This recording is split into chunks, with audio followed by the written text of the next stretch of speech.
Alright y'all, at the request of Maddie and Aaron, I'm going to make a little tutorial on how to make the Big Tex. So, first you're going to want to start by taking your oven to 450. There's a little button here, a little green light. When it turns off, your oven's preheated. So, you're going to want to preheat your oven right at the start. While it's preheating, you're going to want to grab a baking sheet. I like to use this little one if I'm doing one batch, which is what I'm doing today. If you're doing a double batch, I would grab the big one. Now, we got our pecans. They are under where we keep the condensed milk, salsa, all that. So, you're going to want to get your bag of pecans,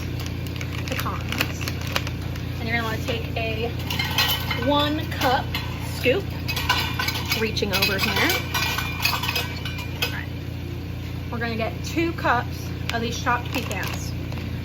This holds about like maybe 4 cups, 3.5. But you're just going to want to portion out, put them on your baking sheet. Don't forget to close the bag of pecans. After you're done, put them back.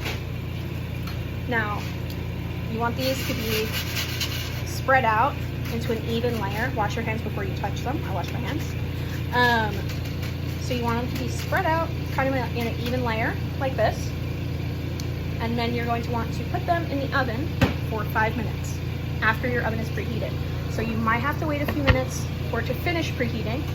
In the meantime, you can start prepping your other ingredients. I'll take you over here and show you that. All right, so you're going to want to grab one of these big ones, the thick ones.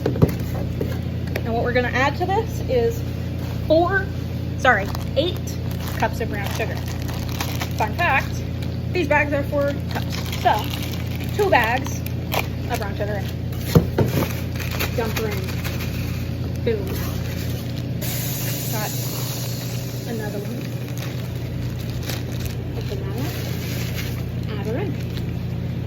Now, we're going to add a few tablespoons of cinnamon. All right, I had to grab the tablespoon, but we're gonna add 2 tablespoons of cinnamon powder right in here with the brown sugar. Dump her right in. And I like to measure over the bin, because then if a little bit falls out, falls into the bin, oh no, we have a little bit too much cinnamon in there. Too delicious. So, we got our cinnamon. Now, this is gonna have to wait until we finish our pecans. So, we're gonna pop our pecans into the oven for 5 minutes at 450 degrees.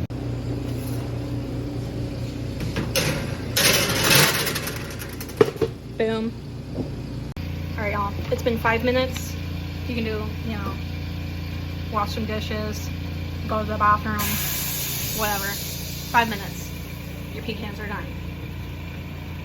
Grab your pecans. Oh. Turn that off real quick.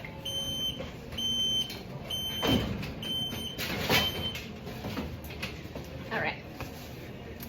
That's not part of the instructions, by the way. So now we got our pecans and we got our bin with sugar. Use these bad boys. It's very hot. You're gonna want to sort of shimmy the nuts down on into your container. You can get in there. Nice and clean. No beans, no nuts left. So you can wait for that to cool, wash it off, and in the meantime, we are going to take our bin with our nuts, sugar, and cinnamon, our 1 cup measure, and we're gonna go out into the front and measure out 6 cups of hot water from the Curtis drip machine to put in this. So, come with me. All right, this smells delicious, so resist the urge to eat it as you do this, but you're gonna wanna use this, add 6 cups of hot water to this. I need both hands, so you're not gonna see it, sorry. Okay, we're back in the back. Bruh. All right, we got 6 cups of hot water in here. We're gonna grab a spatula. I'm gonna mix her up real good till the sugar is dissolved. If I can find a spatula, hang on. All right, we got a spatula. Be careful when you're stirring. Don't leave it on the edge because I have done that so many times. It has done fallen into the hot mixture and I have to get it out with like a fork. So if you're gonna take it out, leave it on the side like this. Or better yet, just away from this entirely. Anyways, you're gonna take your spatula, we're gonna mix her up. You should notice that like at first, you know, you're hitting lots of sugar on the bottom, scraping it up, and it's a little bit more sort of difficult to stir. You feel like resistance, but as it starts to melt, it's gonna be much, much easier to stir. So I like to stir sort of in a pattern, making sure I scrape the whole bottom and get all of the sugar off of the bottom and melted into the syrup. Once you have fully mixed in that sugar, we're going to take our whole container. This is why it's important that it's a plastic container and not a metal one. And we're going to pop it in the microwave for 2.5 minutes. I lied, it's 3 minutes, but you get it. Okay, our nuts have been microwaved for 3 minutes. Now you're going to give them a little bit of a stir. Just mix it up. At this point, it will smell delicious. Resist the urge to drink it. We're gonna add a half a teaspoon of salt. Salt is under here somewhere. We'll grab it. All right, half a teaspoon of salt. That's it. Tiny little bit. And now you're gonna want to grab the immersion blender, aka my favorite kitchen tool ever. Got our little immersion blender and put her together. And now we're going to give this a very thorough blend. It's gonna be loud, but I'm not gonna show the whole blend because again, loud as hell, but you're gonna wanna press and hold the button and blend away. If you notice that it seems really weak, like the blending, the button under the power button, while you're holding it, if you press it, it will change the force. So that went faster, faster again, faster again. You get that. And then you can slow it back down if it's too fast. So I like to do it on like the second or third setting of power because you really want to chop up the pecans as much as you can. Alright, I have been blending for maybe 2 minutes or so. Just about listened to all of I Was Made for Loving You by Kiss. So, however long that is, is how long you're gonna blend. Basically, you want it to look like this. Okay, camera quality is not fantastic because the light is kind of shining on it, but if you see how small these pecan pieces are now, that is about how you want it. It's about as small as the immersion blender can get it. So once it's at this point, you are going to want to let it sit for maybe 30 minutes, maybe an hour. It kind of depends on your heat tolerance because the next step is going to involve touching it. And personally, I will be burning my hands if I touch it right now. So we're gonna let her cool down at room temp for a little while and then come back to it. All right, it has been about 20 to 30 minutes now. I think actually really more like 15. Really, you just want it to be not so hot that touching it makes you go, ah, you know? So you may also want to put on an apron at this point because it's going to get a little messy from here on. So what you're going to want to do is grab another container. Yes, this makes a lot of dishes. I'm sorry.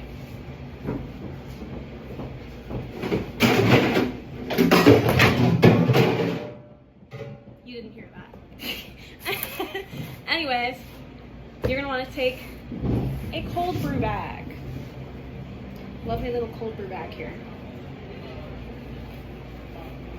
Open her up and put it in the second empty container. There's a reason you're so far away, and you're gonna see in a minute. There's some splashage. So,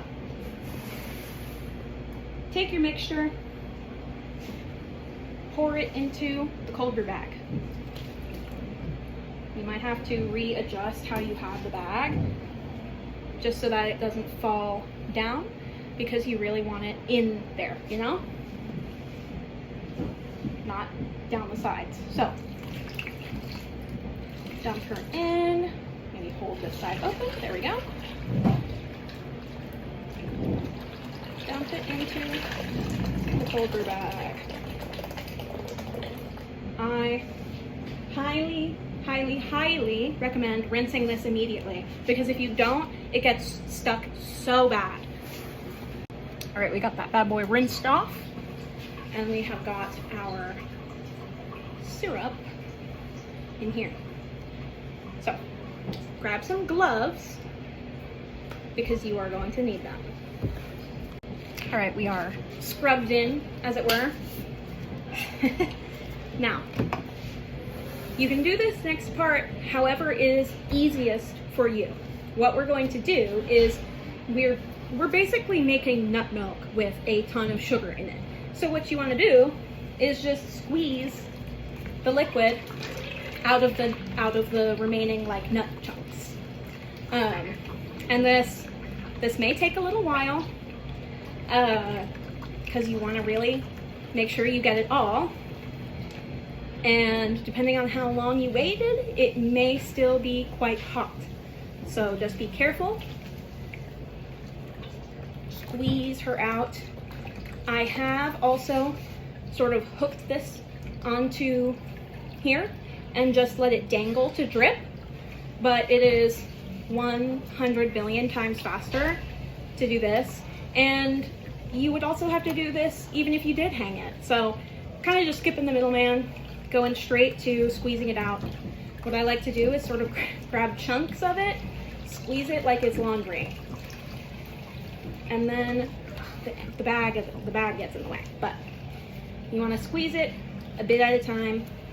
Make sure you really get all of it out of there.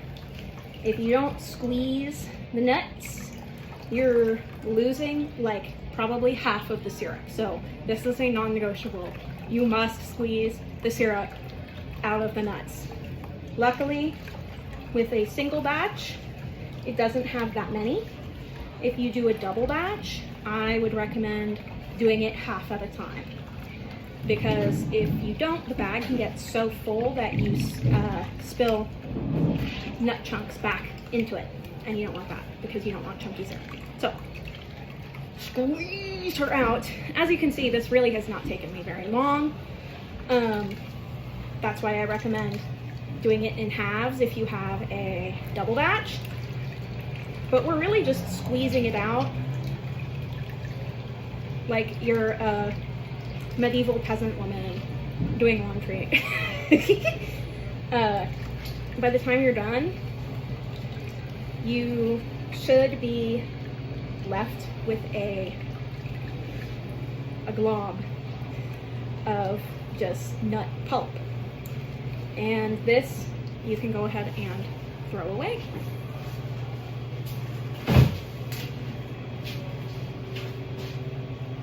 Now, you're left with a beautiful bin of non-chunky syrup.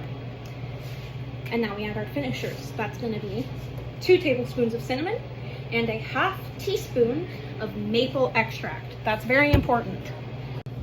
Move you a little closer because the splash zone is no longer active. So, I'm going to add a little ½ teaspoon of maple extract. Boop, right in there. This is kind of what gives it that like candied flavor. I mean the brown sugar obviously, but kind of gives it that candied flavor. Next you want to add 2 tablespoons of cinnamon powder. So, grab our cinnamon, add her in there.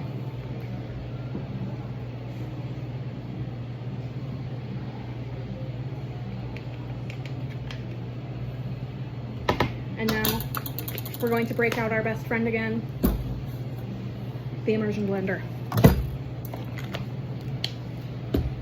Now, you can really put this on a much lower setting than you did for the nuts, because you really are just doing this to get the cinnamon mixed in.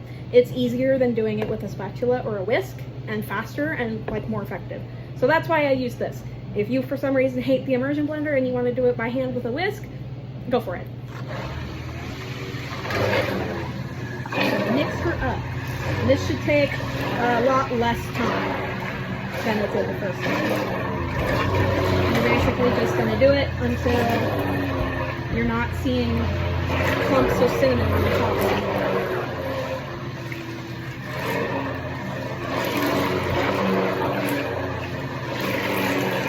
And boom, you have now created a beautiful batch of Big Tex syrup.